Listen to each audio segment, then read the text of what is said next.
How to enable the developer options on the Samsung Galaxy S25, S25 Plus, or the S25 Ultra.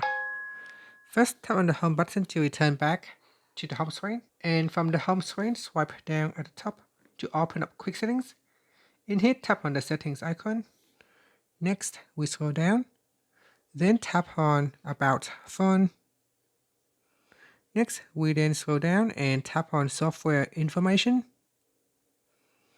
Now go down and tap on build number 7 times. So tap on it now. 1, 2, 3, 4, 5, 6, 7. After you tap on it 7 times, enter in your phone passcode. And now we have turned on the developer options. Tap on OK.